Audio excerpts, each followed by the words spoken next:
Oh, what a delightful day to be a Zephyrian at the most prestigious military academy in known space. My name? Well, let's just say it translates roughly to Deathbringer of Lesser Species, but my friends call me actually I don't have friends. Being a apex predator tends to make social gatherings awkward. Welcome to Nexus Prime Military Academy, where the galaxy's so-called finest come to learn the art of organized violence. And by finest, I mean the biggest, strongest, most naturally equipped killing machines from every corner of civilized space. At least that's what we used to think before. Well, we'll get to that embarrassing little revelation soon enough. The Academy floats majestically in the void between three star systems, a massive station that looks like someone took a battleship and crossed it with a university campus. Which, honestly, is exactly what they did. The architects clearly had a sense of humor, or perhaps they were just really drunk. Now let me paint you a picture of the usual suspects who attend this fine institution of higher brutality. First we have the Corvathians. Imagine a boulder had a baby with a tank, and that baby went to anger management classes but learned all the wrong lessons. They're about 8 feet tall, made of what appears to be living granite, and have the personality of a landslide. Charming dinner companions, really. Then there are the Silverians, energy beings who think they're oh so superior because they don't have physical forms. They float around in these shimmering, vaguely humanoid shapes, constantly crackling with electricity. They speak in harmonics that sound like a choir of angels, if angels were incredibly condescending and had a tendency to accidentally electrocute people during heated debates. The Thessarians round out our happy little family of nightmares. Picture a praying mantis that hit the gym for about 50 years straight, developed opposable thumbs, and learned to use weapons. They're all chitinous armor, clicking mandibles, and compound eyes that see everything. Literally everything. Privacy is not a concept they understand, which makes dorm life interesting. And then there's my species, the Zephyrians. We're what happens when evolution decides that being scary should be an art form. Standing 9 feet tall, covered in midnight black scales that can deflect most energy weapons, and equipped with claws that can slice through battle armor like tissue paper. Our faces? Well, let's just say we make children cry and hardened soldiers reconsider their career choices. We've been the apex predators of our home system for over 2 million years, and we wear that title like a badge of honor. The Academy operates on what I like to call the natural order system. It's beautifully simple, really. The strong dominate the weak serve the strong, and everyone knows exactly where they stand in the food chain. No confusion, no hurt feelings, just good old-fashioned survival of the fittest with a military education twist. Classes are divided by species strength ratings. Combat training separates the warriors from the future casualties. Meal times are a carefully orchestrated dance of dominance displays and submission gestures. Even study groups form based on who can physically intimidate whom into doing their homework. The beauty of this system is its honesty. No pretending we're all equals here, no politically correct nonsense about every species having unique strengths. Nope, just pure, undiluted reality where might makes right and the strongest survive to graduation. Which brings me to the day everything changed. The day our perfectly ordered universe got turned upside down by roughly 160 pounds of absolute cosmic joke. Her name was Amy Kowalski, and she was human. Now, I'd heard rumors about humans joining the Academy through some new cultural exchange program. The administration claimed it would broaden our perspectives and enhance interspecies cooperation. Most of us assumed it was either a clerical error or someone's idea of a practical joke. When Amy walked into our orientation assembly, the entire auditorium fell silent. Not because she was impressive, mind you. Quite the opposite. She stood maybe 5.5 feet tall, with pale pink skin that looked like it would bruise if you looked at it wrong. Her hair was this strange brown color that seemed to shift in the light, and her eyes were an unsettling blue that somehow managed to be both bright and completely calm. She wore the standard Academy uniform, which hung on her frame like it was designed for someone twice her size. The other cadets started snickering almost immediately. Here was this tiny, soft-looking creature standing among beings who could bench-press small spacecraft. She looked like she'd been assembled from spare parts and wishful thinking. I'll admit, even I found it amusing. This fragile little thing was going to attempt military training alongside apex predators. The academy medics were going to be very busy, assuming there was enough left of her to treat after the first day. But there was something about her expression that gave me pause. While every other species in that auditorium was sizing up the competition, calculating threat levels and planning dominance displays, Amy just stood there with this slight smile on her face. Not nervous, not excited, not intimidated, just patient, like she was waiting for something. How very, very wrong we all were. Now, every good military academy needs its resident psychopath, and Nexus Prime had struck absolute gold with Brutox. If you took a mountain, gave it anger management issues, and taught it to walk upright, you'd have something resembling our dear Brutox.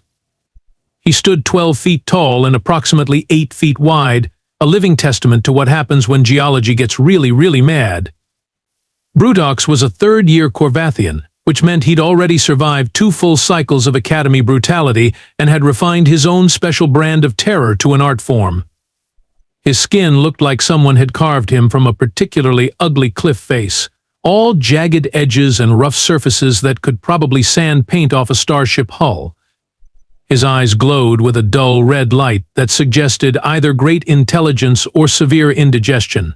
Based on his behavior, I was betting on the indigestion.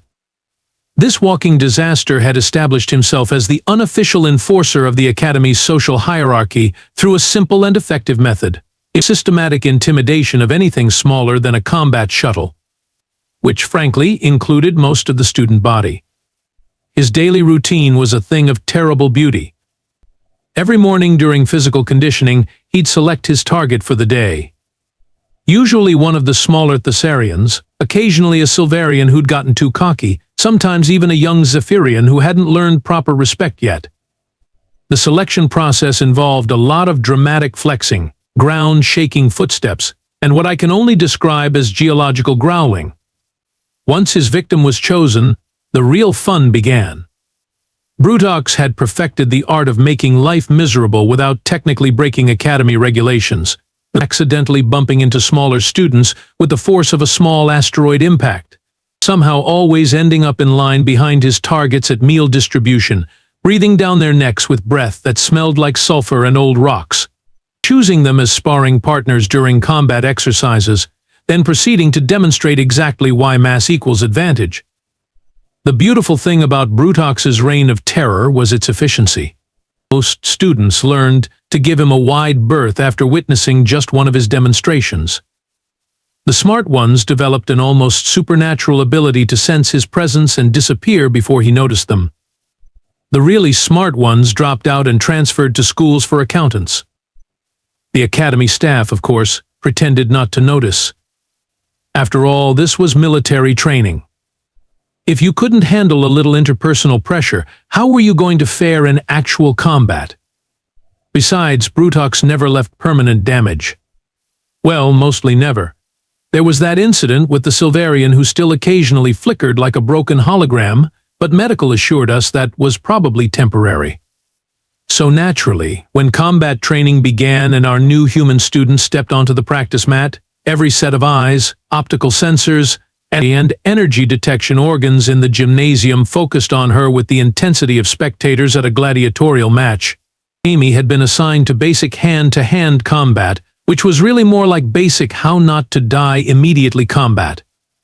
The instructor, a grizzled Thessarian named Klaxon, was demonstrating proper defensive stances to a group that included several nervous-looking smaller species and our little human curiosity. That's when Brutox noticed her. I watched his glowing red eyes lock onto Amy like targeting sensors acquiring a new victim.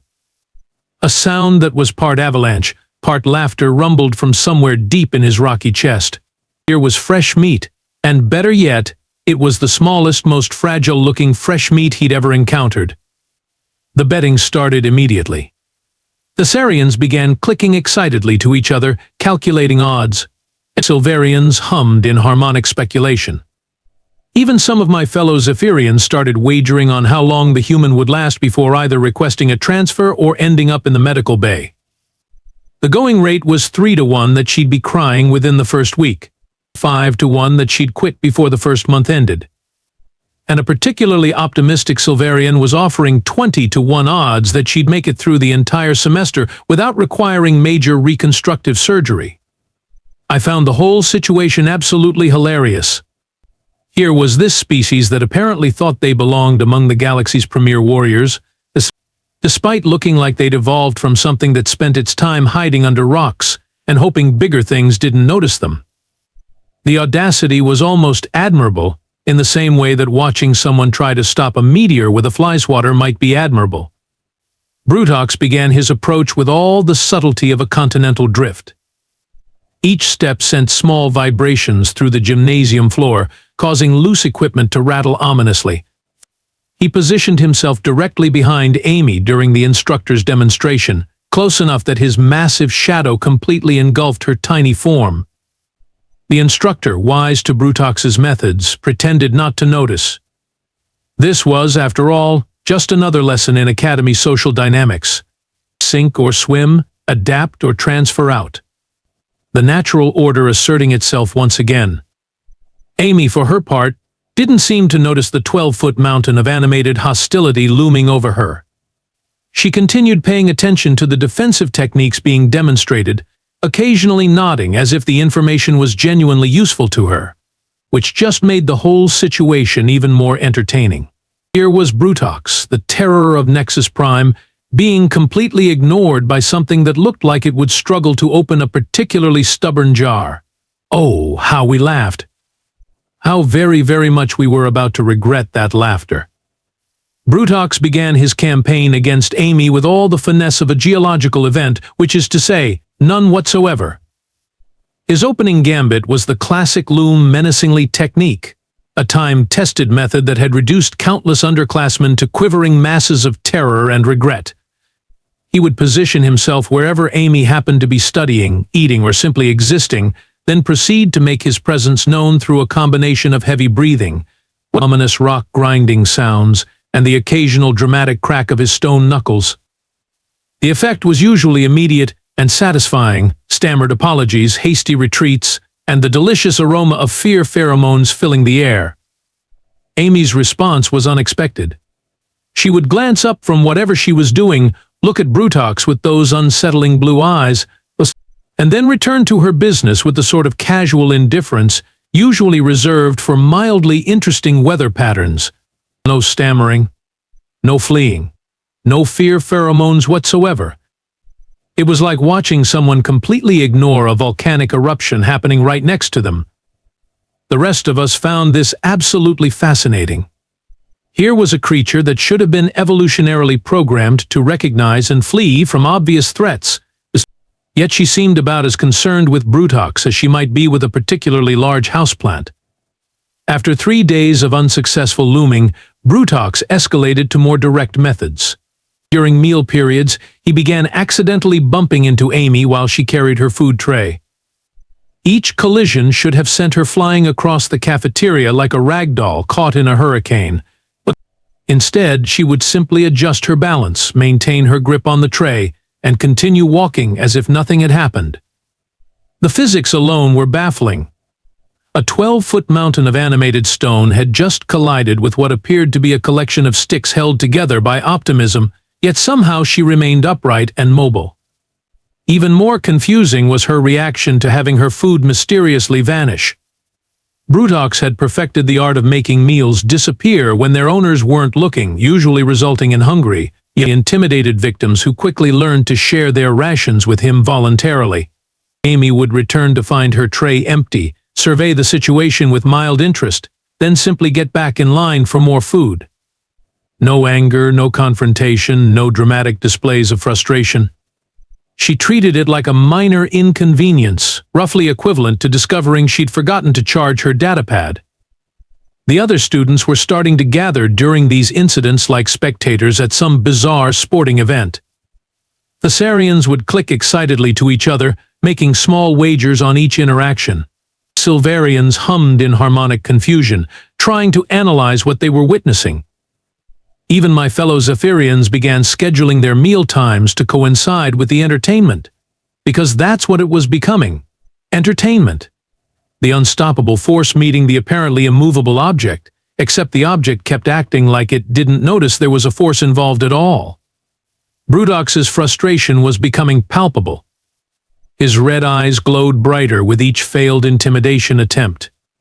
The rock-grinding sounds he made grew more frequent and agitated.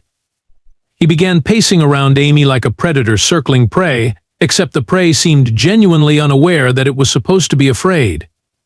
What made this even more perplexing was Amy's complete lack of defensive behavior. She didn't travel in groups for protection. She didn't avoid areas where Brutox might be present. She didn't even acknowledge that there was a problem that needed solving. It was as if her species had somehow evolved without developing basic survival instincts, which should have made her easy prey, yet somehow she kept functioning normally while a living avalanche tried increasingly desperate methods to get her attention. The betting pools were getting more creative. Someone started taking wagers on how long it would take Brutox to actually give up. Others bet on whether Amy was secretly some kind of advanced combat android disguised as a harmless biological. A few optimistic Silverians even suggested she might be using some unknown psychic defense mechanism, but I was beginning to suspect something else entirely. Something that made the scales along my spine ripple with an unfamiliar sensation I couldn't quite identify. Amy wasn't ignoring Brutox because she was oblivious to the threat. She was ignoring him because she didn't consider him threatening, and that thought was far more disturbing than any of us were ready to admit. The moment that redefined everything we thought we knew about the universe happened on a perfectly ordinary Tuesday during third meal period. The cafeteria was buzzing with its usual mix of languages, harmonics, and various alien digestive sounds. Amy was sitting alone at a corner table, methodically working her way through what appeared to be some sort of protein paste that the Academy generously called nutritional sustenance. Brutox had been pacing the perimeter of the cafeteria for the better part of 20 minutes, his frustration reaching what could only be described as seismic levels. His red eyes were practically blazing, and small pieces of rock were beginning to flake off his shoulders from the stress of constant tension. I was observing this whole drama unfold from 3 tables away, along with roughly half the student body who had learned to treat these encounters like dinner theater. The Thessarians had their compound eyes locked on the scene, the Silverians were humming in anticipatory harmonics, and even the usually aloof upper-class students had paused their conversations to watch. That's when Brutox made his fatal decision. Instead of his usual psychological warfare, he walked directly up to Amy's table and, without any warning whatsoever, he reached out with one massive stone hand and grabbed her by the shoulder. Now, let me be very clear about what happened next, because the security footage was reviewed approximately 47 times by Academy staff, and I've had the privilege of watching it in slow motion from multiple angles. What I'm about to describe took place in less than 2 seconds of real time, but felt like watching reality itself get violently rearranged. The moment Brutox's hand made contact with Amy's shoulder, something extraordinary happened. Her entire body language changed in a way that I can only describe as awakening. It was like watching a dormant volcano suddenly remember that it was supposed to be erupting. Her head snapped up and turned toward Brutox with a speed that should have resulted in severe neck injury. Her blue eyes, which had been mild and peaceful moments before, suddenly blazed with an intensity that made Brutox's glowing red orbs look like dying embers by comparison. But it was her smile that made my blood run cold. It wasn't a nice smile. It wasn't even a particularly human smile anymore. It was the sort of smile that suggested something ancient and predatory had just woken up and realized it was hungry. Then she moved. Amy's left hand shot up and grabbed Brutox's wrist with a grip that somehow managed to find purchase on solid stone. Her right hand formed into what humans apparently call a fist and drove upward with mechanical precision into the underside of Brutox's elbow joint. The sound that followed was something between a gunshot and a landslide. Brutox's arm bent in a direction that geology had never intended, and a howl of pain that shattered 2 windows and set off 3 seismic alarms echoed through the cafeteria. But Amy wasn't finished. As Brutox staggered backward, clutching his destroyed arm, Amy was already moving again. She pivoted on her left foot, used her right leg to sweep Brutox's legs out from under him, and somehow managed to guide his 12-foot, several-ton mass into a catastrophic collision with the nearest wall. The impact left a Brutox-shaped crater in reinforced metal plating designed to withstand starship weapons. The entire sequence had taken exactly 1.7 seconds. Brutox lay in his crater, whimpering like a scolded pet, rather than roaring like the apex predator he was supposed to be. His arm hung at an angle that hurt to look at. Several chunks of his stone hide had been chipped away, and one of his glowing red eyes was flickering like a damaged light fixture. Amy stood over him for a moment, breathing normally, her expression returning to its usual mild pleasantness. She looked down at the broken mountain of rock and muscle, tilted her head slightly as if considering something, then simply walked back to her table and resumed eating her protein paste. The silence in the cafeteria was absolute. Not a click, not a harmonic, not even the usual background hum of life support systems seemed to be working. It was as if the entire station was holding its breath, trying to process what it had just witnessed. I found myself staring at Amy with a mixture of terror and fascination. This tiny creature, who moments before had looked like she might struggle with opening a particularly stubborn food container, had just systematically dismantled the Academy's most feared bully with the casual efficiency of someone swatting an annoying insect. The security team arrived within minutes, followed immediately by medical personnel who began the complicated process of extracting Brutox from his wall crater. The medical scans would later reveal 3 fractured ribs, a completely shattered arm joint, severe structural damage to his outer stone layer, and what the doctors diplomatically described as acute psychological trauma. As they carried him away on a reinforced stretcher designed for heavy machinery, Brutox kept mumbling the same phrase over and over again in his native language. It translated roughly to "the small one is broken, the small one is broken, the small one is very, very broken." Meanwhile, Amy finished her meal, cleaned up her table with typical Academy courtesy, and walked out of the cafeteria as if nothing unusual had happened at all. The rest of us just sat there, trying to figure out what universe we were living in now. The emergency faculty meeting was called approximately 37 minutes after the Brutox incident, as it would forever be known in Academy records.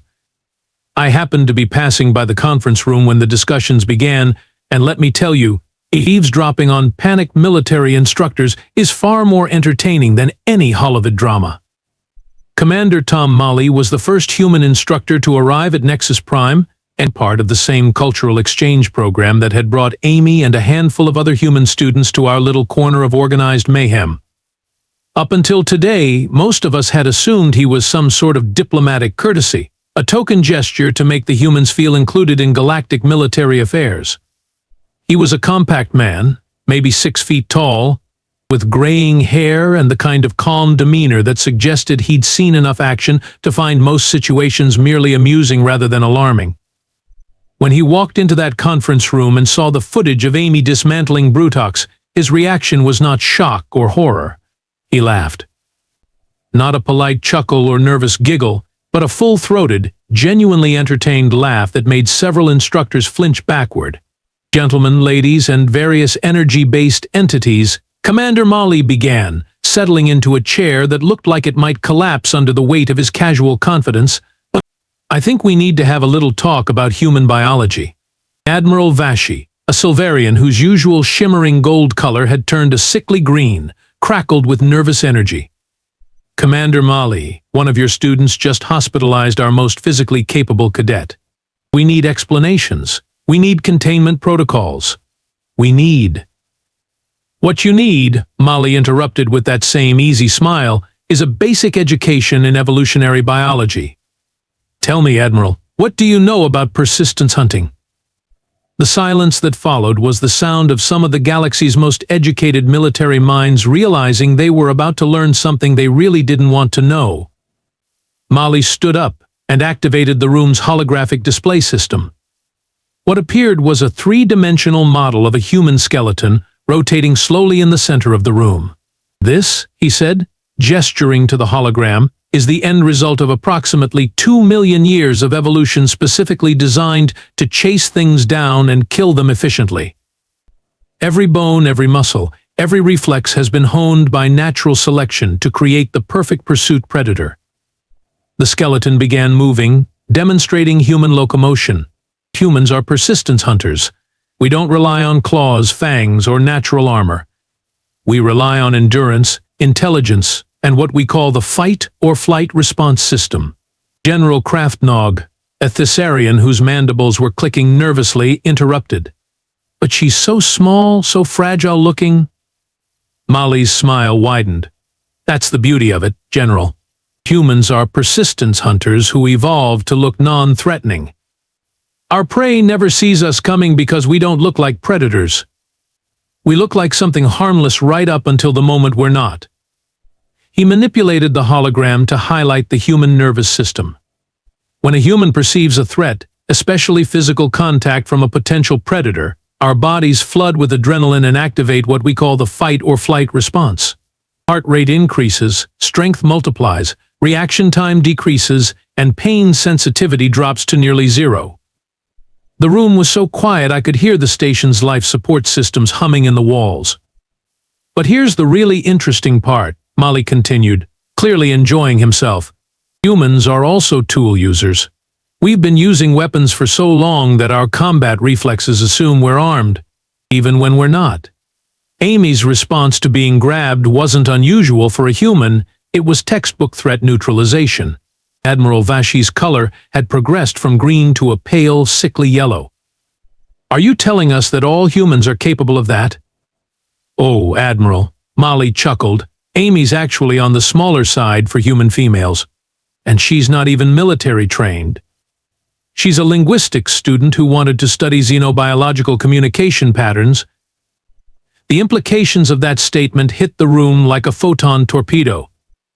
Professor Kiwax, a Corvathian who'd been silent until now, rumbled out a question. "How many humans are enrolled in this exchange program?" "Currently?" 12 students and 3 instructors. And they're all capable of dismantling your best students without breaking a sweat? "Oh, absolutely." The emergency protocols that followed were swift and comprehensive. Human students were immediately reclassified from cultural exchange participants to potential weapons of mass destruction requiring careful handling. New safety procedures were implemented.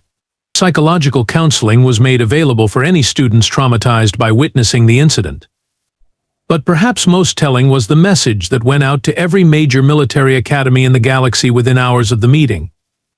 It was brief, urgent, and classified at the highest levels. Warning: human exchange students are not what they appear. Do not, under any circumstances, allow physical contact during confrontations. Recommend immediate review of all interaction protocols. Previous threat assessments were catastrophically incorrect.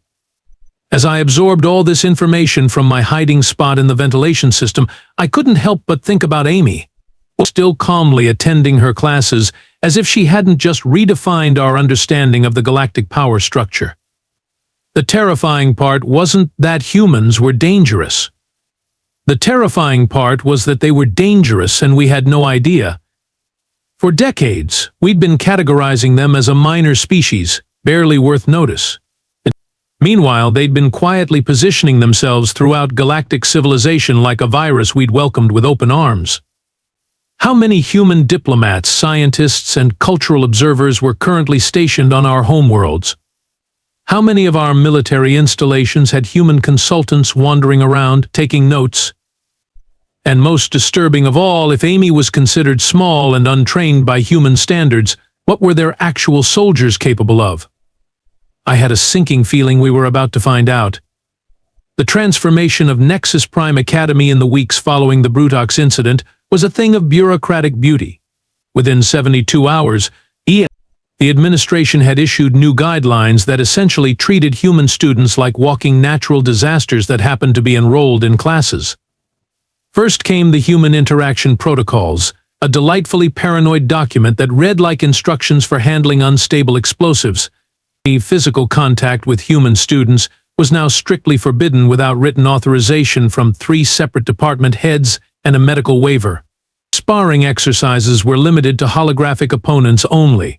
Even accidentally bumping into a human in the corridors now required an incident report. The cafeteria seating arrangements were quietly restructured so that human students had their own section, complete with what the administration diplomatically called appropriate spacing considerations. What they really meant was a buffer zone large enough to contain the blast radius if someone made the mistake of startling a human during mealtime. Brutox, meanwhile, had become the Academy's most famous cautionary tale. After 6 weeks in the medical bay and another month of psychological rehabilitation, he returned to classes a profoundly changed rock formation. Gone was the swaggering bully who'd terrorized smaller students. In his place was a nervous, jumpy mountain who flinched whenever anyone smaller than him moved too quickly. The most entertaining part was watching him navigate the corridors. Brutox would now scan every hallway before entering, checking for human students the way normal people check for oncoming traffic. If he spotted Amy or any of her fellow humans in the distance, he would immediately change direction, even if it meant taking a route 3 times longer to reach his destination. During one memorable incident, I watched him spend 20 minutes hiding behind a support pillar because Amy was having a conversation with another student directly in his path. He only emerged after she'd left, and even then he examined the floor where she'd been standing as if it might be booby-trapped. Amy herself remained blissfully unaware of her new status as the Academy's most feared student. She continued attending classes with the same mild enthusiasm, participating in group discussions with polite interest, and treating everyone with the kind of casual friendliness that now made hardened warriors break out in nervous sweats. The other species had developed their own unique methods of coping with the human presence. The Thessarians would click warnings to each other whenever a human approached, like a biological early warning system. The Silverians had taken to dimming their natural luminescence around humans, apparently believing that being less visible would somehow make them safer. My fellow Zephyrians, once the unchallenged apex predators of the Academy, now moved through the halls with the careful precision of creatures who'd suddenly realized they weren't at the top of the food chain anymore. Our proud tradition of casual intimidation had been replaced by what could only be described as aggressive politeness whenever humans were present. The betting pools had evolved as well. Instead of wagering on how long human students would last, the new popular bets focused on which species would be the first to accidentally trigger another defensive response. The odds on the Corvathians were distressingly low, given their tendency toward blunt social interaction. But perhaps the most significant change was in the Academy's recruitment materials. The marketing department had quietly removed all references to Nexus Prime being a training ground for the galaxy's apex predators. The new slogan, "Excellence in Military Education for Compatible Species," had a distinctly less confident ring to it. I found myself spending considerable time observing Amy during her daily routine, trying to spot the predator lurking beneath that mild exterior. It was like watching a loaded weapon disguised as a houseplant, knowing that somewhere under all that harmless appearance was a creature capable of turning 12 feet of animated granite into a whimpering pile of regret. The most unsettling realization was how perfectly the deception worked. Even knowing what she was capable of, I still found myself thinking of her as fragile and unharmless. It was only when she smiled, that same pleasant smile she'd worn while demolishing Brutox, that I remembered the truth. Humans weren't just dangerous. They were dangerous and they looked like prey while being the most efficient predators in known space. They were wolves in sheep's clothing, except the sheep's clothing was so convincing that even the wolves believed it. As I write this report, Amy is sitting 3 tables away, reading what appears to be a textbook on comparative alien linguistics. She looks completely absorbed in her studies, occasionally making notes with the focused concentration of a dedicated student. She also looks like she could reduce me to component atoms without spilling her coffee. The Academy's food chain hadn't just been rewritten, It had been completely demolished and rebuilt with humans sitting quietly at the top, pretending they didn't notice everyone else tiptoeing around them in terrified respect. And the truly terrifying part, this was just the beginning. If the galaxy was lucky, the humans would continue being content with their disguise as harmless academics and diplomats. If we were unlucky, well, I really didn't want to think about what an entire species of Amy Kowalskis could accomplish if they ever decided to stop pretending to be harmless. Some lessons, I reflected, are best learned from a very, very safe distance.